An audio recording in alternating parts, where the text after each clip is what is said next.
The scream cut through the music like a blade. Not a scream of pain. Something worse. The kind that rips out of your throat when your brain can't process what your eyes are seeing.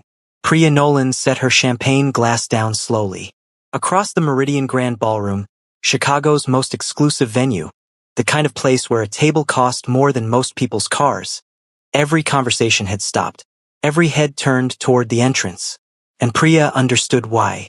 Danny Osei was standing at the top of the curved marble staircase. Danny, who cleaned Priya's bathrooms, who ironed Priya's blouses, who had spent the last 7 months on her knees scrubbing grout from Priya's kitchen tiles for $14 an hour. That Danny, standing in a dress that made every woman in the room look like they'd dressed in the dark. Ivory silk. Not white ivory. The kind of color that exists only in certain light, shifting like water. Thousands of hand-stitched glass beads ran from the neckline down to the floor in cascading rivers. The cut was architectural. Precise. The kind of precision that doesn't come from a machine. Is that... Someone behind Priya breathed, then stopped. That's an Adiz original, a man said. His voice broke on the last word.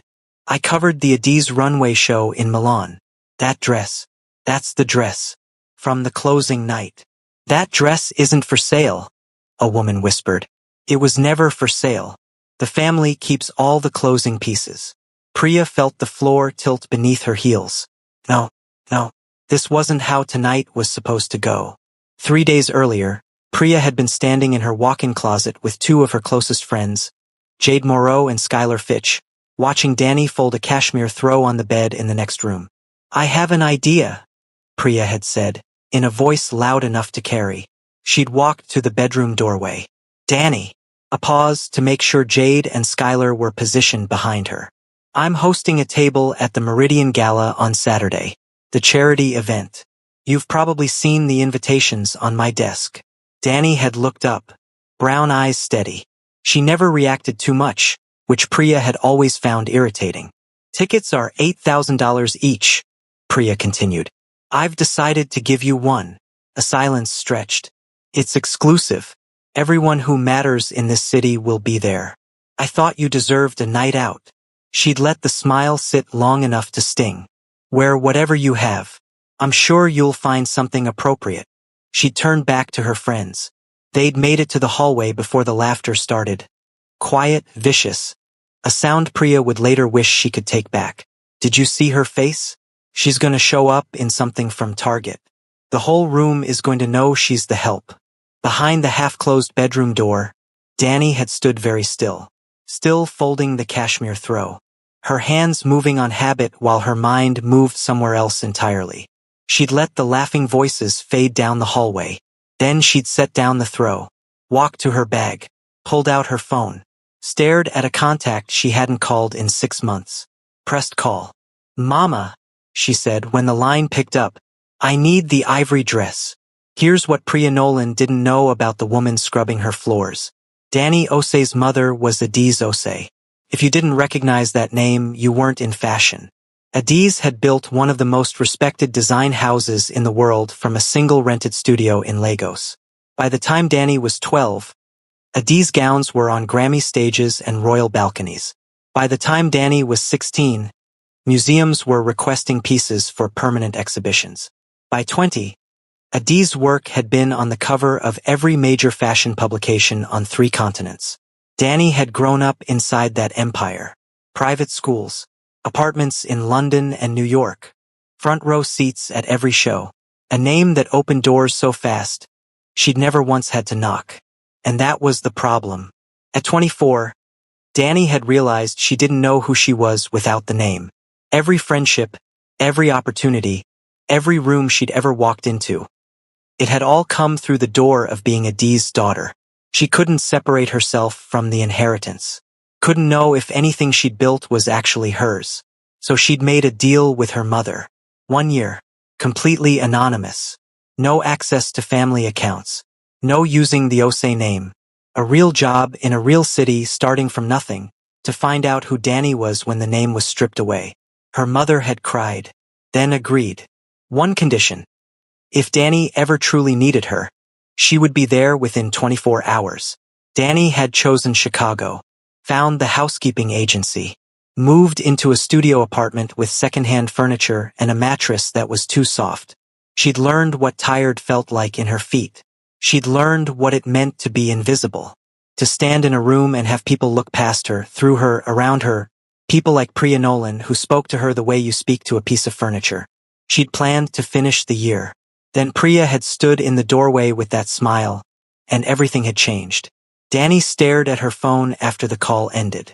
She'd given 7 months to this experiment. She'd proven what she needed to prove. Time to remember who she was. The package arrived 18 hours later.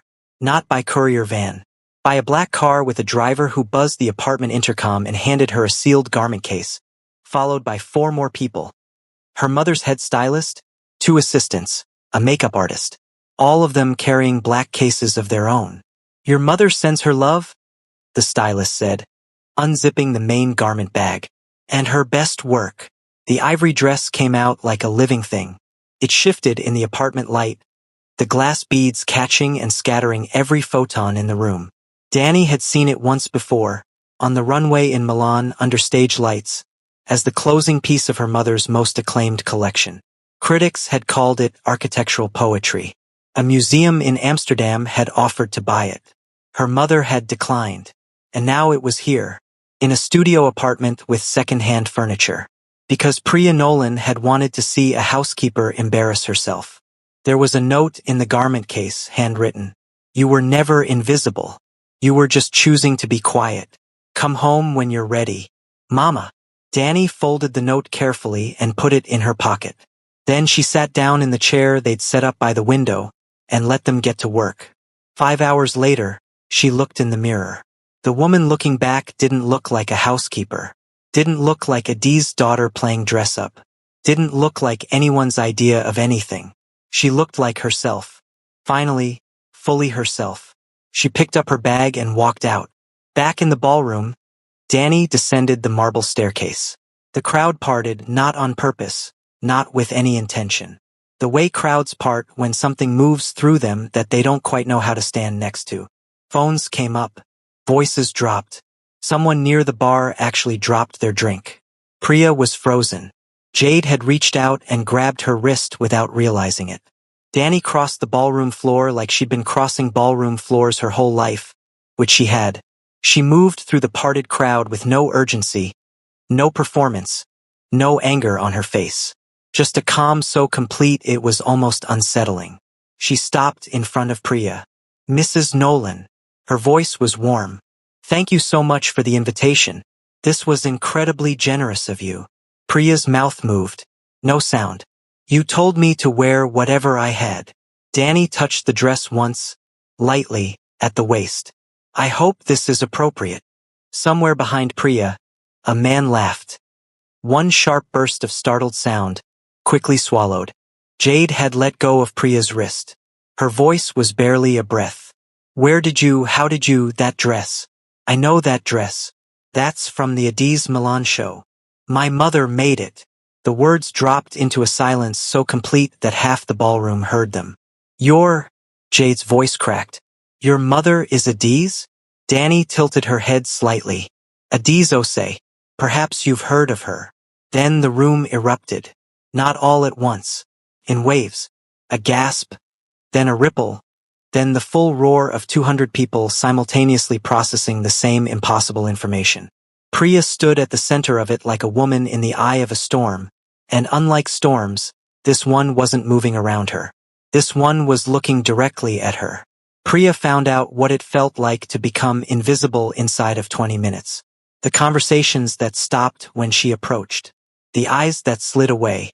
Jade had walked off without explanation. Skylar was on the far side of the room having what looked like an animated, horrified conversation with someone Priya didn't recognize. Meanwhile, Danny was surrounded. Fashion editors. Executives from brands Priya had been trying to get meetings with for 2 years. The chairwoman of the charity. The venue owner. All of them leaning in, laughing, touching the dress, asking questions. Danny answered each one like she had all the time in the world. Priya's husband found her against the far wall. Nate Nolan was not a man who raised his voice. He didn't need to. 43 years old, built a commercial real estate empire from the ground up, the kind of man who communicated everything essential without changing his expression. He leaned in close. "Tell me what happened," he said quietly. "I didn't know who she was. You invited our employee to a charity gala as what, a social joke? And she turns out to be Adiz Osei's daughter." He paused. "That's not a sentence I expected to say tonight. I didn't know. You were cruel to her for 7 months without knowing." His voice didn't change. "What exactly did you think you were doing?" Priya said nothing. The Osei family has business relationships with every major development firm in Europe and 3 of the largest commercial real estate funds in the world. Nate's jaw was tight. Adiz Osei personally sits on the board of 2 major foundations that we have been trying to partner with for 18 months. "Do you understand what you've done?" Priya's throat closed. "Fix it," Nate said. "Tonight. Or tomorrow you'll be fixing it without my name." He straightened his jacket, walked away, and Priya stood there, alone in the middle of the most exclusive gala in Chicago, for the first time in her adult life understanding what it felt like to take up space in a room and wish you didn't. She waited until the crowd around Danny had thinned. Then she crossed the room. She walked the same marble floor she'd walked 100 times at events like this, but it had never felt this long before. "Danny," she kept her voice steady by force of will. "Can I speak with you for a moment?" Danny excused herself from the conversation she was having, gracefully, without showing anything on her face. She followed Priya to a quiet alcove near the back of the room. Priya had prepared words. They evaporated. "I'm sorry," she said instead. Just that. Raw and graceless and real. "What I did, the invitation, the way I said it, I was trying to humiliate you. I've treated you badly for 7 months. I'm sorry." The silence that followed was the longest of her life. "Why?" Danny said. "Why what? Why were you cruel to me?" Her voice carried no accusation. Genuine question. Priya opened her mouth. The honest answer was embarrassing in its smallness. "Because I thought you couldn't do anything about it. Because you were safe to be cruel to." She didn't have to say it out loud. Danny watched her face and understood. "That's what I thought," Danny said quietly. "You weren't cruel to me because of anything I did. You were cruel because you assumed you could be. Because you thought I had no power." She paused. "That's the thing about people who only treat others well when there's something to gain. The moment the mask slips, everything's visible." Priya couldn't meet her eyes. "I believe you're sorry," Danny said, and her voice, impossibly, was soft. "I forgive you, Priya, but I need you to understand what tonight actually was. Not what happened to me, what it showed about you. That's the part you have to carry." She said it the way you tell someone a hard truth, not to punish them, but because leaving them in ignorance would be its own kind of cruelty. Priya nodded. Her eyes burned. Danny returned to the party. Priya stayed in the alcove for a long time. 2 days later, Danny was boxing up her studio apartment. It was a small operation. She'd arrived with almost nothing and accumulated very little. 7 months of plain furniture, secondhand dishes, shoes that didn't match what she was used to. She'd been surprised, over time, by how much she didn't miss. The money, the name, the ease of every door opening. She hadn't missed any of it. She'd missed her mother's voice, the smell of the design studio, the specific kind of joy that came from watching someone put on a dress that made them feel like themselves for the first time. A knock at the door. Priya Nolan stood in the hallway. No designer outfit. No blowout.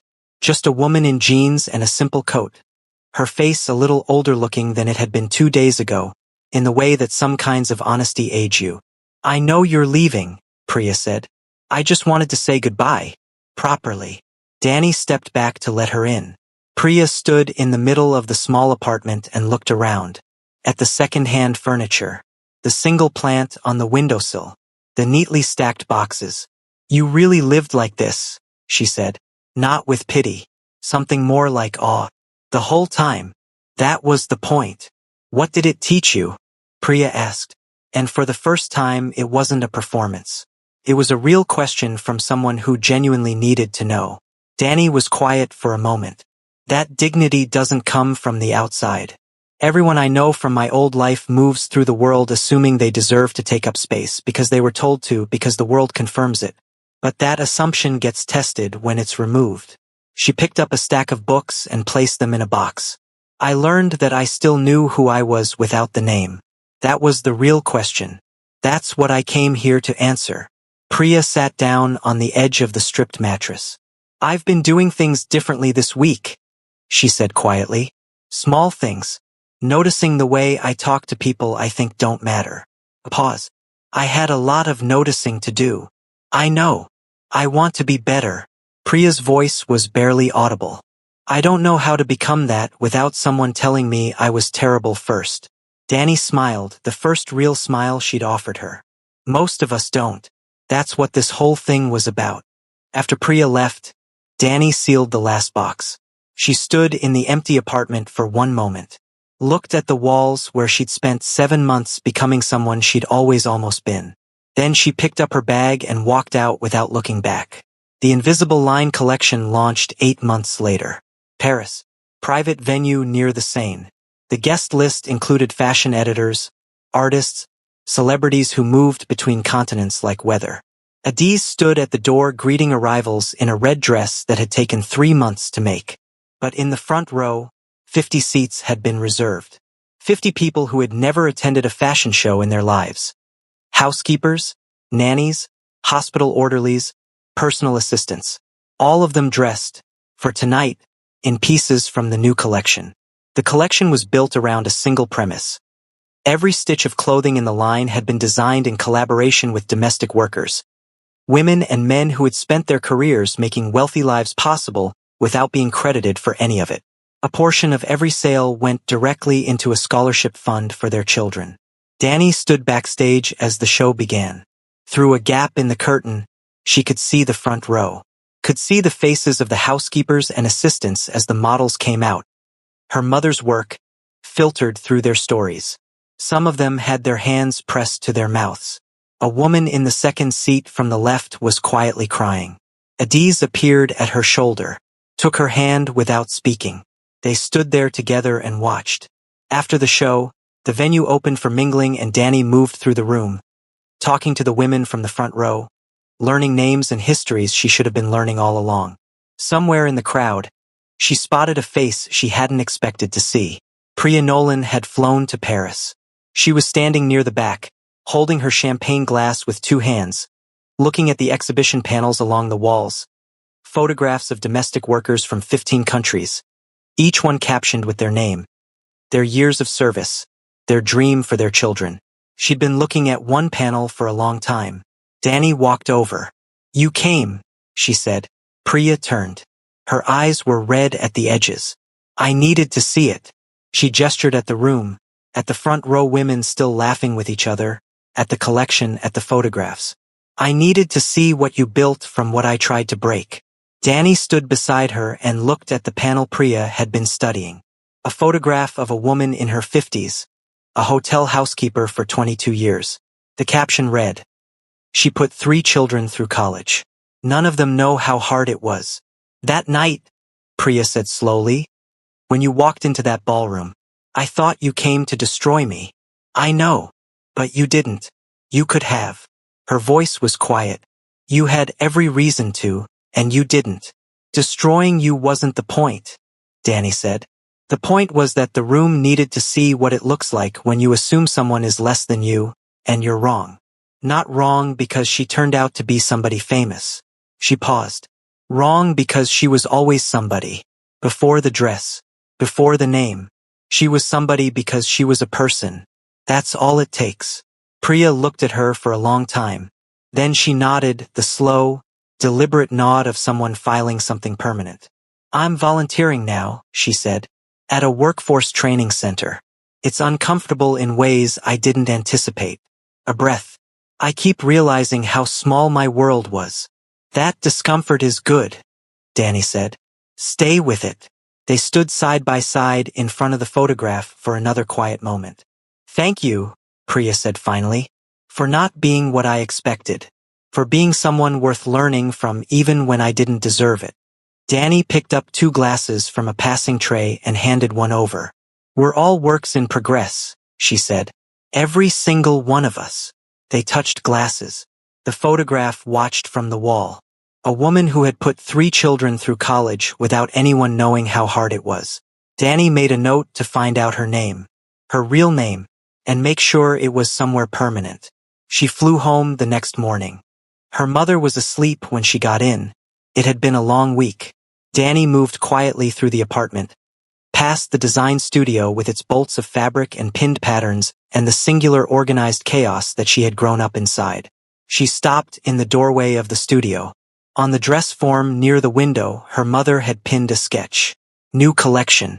The pencil lines were fast, intuitive, the way Adiz worked when something was pouring out of her that she couldn't stop. Along the bottom of the sketch, in her mother's handwriting, for the girl who went away and came back herself. Danny stood there in the doorway for a long time, not because she was sad, not because she was nostalgic, because it occurred to her clearly, and for the first time, that she had never once, in 7 months of living without her name, stopped being herself. The name could be removed. The money could be removed. The access and the ease and the open doors, all of it gone. And she had still been Danny. That was the answer she'd gone looking for. She finally had it. The measure of who you are isn't what you have. It's who you remain when everything is taken away, and how you treat the people who never had anything to begin with.